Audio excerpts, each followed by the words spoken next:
एक बार एक जंगल में 3 दोस्त रहते थे। एक कौवा, एक कछुआ और एक चूहा। वे सबसे अच्छे दोस्त थे और हमेशा एक दूसरे के साथ थे। तीनों ने साथ में बहुत अच्छा समय बिताया था और उन्हें अलग करना नामुमकिन था।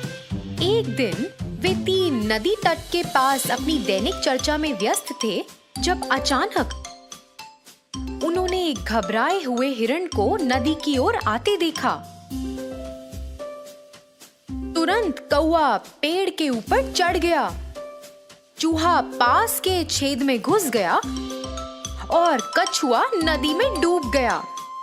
पेड़ के ऊपर से कौवा सब कुछ स्पष्ट देख सकता था और उसने अपने दोस्तों को बताया, अरे मित्रों, डरो नहीं, ये हिरण केवल प्यासा है और वह नदी द्वारा केवल अपनी प्यास बुझाने के लिए यहाँ भागा। कोई गड़बड़ नहीं है और सबसे जरूरी बात तो ये है कि किसी भी शिकारी के पद चिन्ह यहाँ नहीं है। कछुआ पानी से बाहर झांक रहा था। देखो, वो कितना हाँफ रहा है। ऐसा लगता है कोई उसके पीछे है। वो यहाँ सिर्फ पानी पीने नहीं आया है। कछुए ने फिर कौवे की ओर देखा और कहा, दोस्त, तुम सबसे ऊंचे पेड़ पर जाओ और ये देखने की कोशिश करो कि यहाँ क्या चल रहा है। कौवा हिरण पर जांच करने के लिए एक ऊंचे पेड़ पर चढ़ गया। हिरण जमीन पर लेटा था और बहुत ही हाँफ रहा था। वो थका हुआ और हानि रहित लग रहा था, इसलिए कौवे ने अपने दोस्तों को बुलाया। अरे दोस्तों, अपने छिपने के स्थानों से बाहर आओ। यह हिरण ऐसा दिखता है जैसे वह एक हाथ का ही उपयोग कर पा रहा हो। आओ जाने कि क्या हुआ। तीनों दोस्त हिरण के पास चले गए और उसे खाने के लिए कुछ फल दिए। जब हिरण थोड़ा बेहतर महसूस करने लगा तो वे सभी बात करने लगे। कुछ समय बाद वो सभी अच्छे दोस्त बन गए। दोस्तों, आपने सही अनुमान लगाया। मुझे खतरा है। एक शिकारी मेरे पीछे पड़ा है। इस बार उसने मुझे लगभग पकड़ ही लिया था, लेकिन मैं किसी तरह भागने में सफल रहा। कृपया मेरी सहायता करो।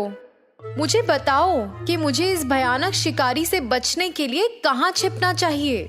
यदि तुम खतरे में हो तो तुमको या तो लड़ना चाहिए या फिर भाग जाना चाहिए। यह एक बुद्धिमान विद्वान के शब्द हैं। अभी तो ये आराम करने का समय है क्योंकि तुमने भागने का फैसला कर लिया है। नहीं नहीं, तुम कहीं मत जाओ। हो सकता है कि शिकारी ने दूसरे जानवर को पकड़ लिया हो और क्या पता वो वापस जा रहा हो। चलो, आज से हम चारों सबसे अच्छे दोस्त हैं। दिन बीतते गए और चारों दोस्त साथ में रहकर बहुत खुश थे। वो चारों एक बड़े बरगद के पेड़ के पास एक गुप्त स्थान था जहाँ वे हर दिन मिलते थे। एक दिन हिरण अपने दोस्तों से मिलने नहीं आया। बाकी तीनों घबराने लगे। मुझे लगता है वो खतरे में है। दोस्तों, तुम जानते हो मैं तेजी से आगे नहीं बढ़ सकता। चूहा दौड़ सकता है। मुझे लगता है वो ज्यादा आगे नहीं गया होगा। क्या तुम जाकर उसे देख सकते हो? हम सब जानना चाहते हैं कि क्या हुआ। कौवा उड़ गया और फिर कुछ ही दूरी पर उसने देखा कि हिरण शिकारी के जाल में फंसा पड़ा है। वो बहुत ही गंभीर स्थिति में था। कौवा अपने दोस्त हिरण के पास गया और उसने उसकी आंखों से आंसू गिरते हुए देखे। मैं मौत के बर्फीले स्पर्श को महसूस कर सकता हूँ। मुझे विश्वास नहीं हो रहा कि तुम मेरे लिए यहाँ आए हो। भाई, तुम उम्मीद मत छोड़ो। अपना ध्यान रखो और सांस लेने की कोशिश करो। हम सब तुम्हारी मदद करेंगे। कौवा जल्दी से वापस चूहे के पास गया और उसे सब कुछ बताया। चूहा जल्दी से उस जगह पर गया जहाँ हिरण लेटा हुआ था और अपने नुकीले दांतों के सहारे उसने जाल को कुतर दिया। एक बार फिर से उन्होंने अपने प्रिय दोस्त हिरण की जान बचाई। फिर जब वो सब वहाँ खड़े होकर एक साथ बातें कर रहे थे, कछुआ धीरे धीरे रेंगता हुआ आया। अरे तुम यहाँ क्यों आए? अगर शिकारी यहाँ आता है, तुम अपने आप को कैसे बचाओगे? लेकिन इससे पहले कि कछुआ कोई जवाब दे पाता, शिकारी सामने आ गया। जल्दी से चूहा, हिरण और कौवा घने जंगल में भाग गए। बेचारा कछुआ भागने में बहुत धीमा था और जल्दी से अपने खोल के अंदर छिप गया। जब शिकारी ने खाली जाल देखा तो वह बहुत क्रोधित हुआ। उसने तुरंत बेचारे कछुए को पकड़ लिया और फटे हुए जाल से उसे ढक दिया। कौवे ने एक पेड़ के ऊपर से ये सब देखा। उसने अपने दोस्तों को बुलाया और कहा कि वे सब योजना के अनुसार उसे बचाएंगे। फिर हिरण और चूहा दोनों शिकारी के पीछे गए। योजना के अनुसार हिरण नदी के तट के पास लेट गया, जैसे वह मर गया हो।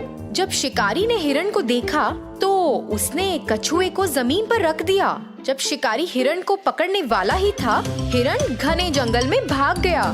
जब वो वापस आया तो कौवे ने उसे अपनी नोकीली चोंच से डराया। इसी बीच चूहे ने तुरंत जाल को कुतर दिया।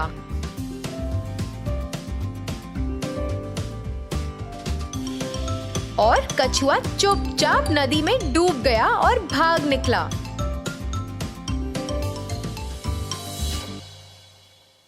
तो बच्चों, इस कहानी से हमें क्या सीख मिलती है? अच्छे दोस्त तो गहने के समान होते हैं और अपनी समझदारी का इस्तेमाल कर व्यक्ति कठिन से कठिन परिस्थितियों को भी पार कर सकता है।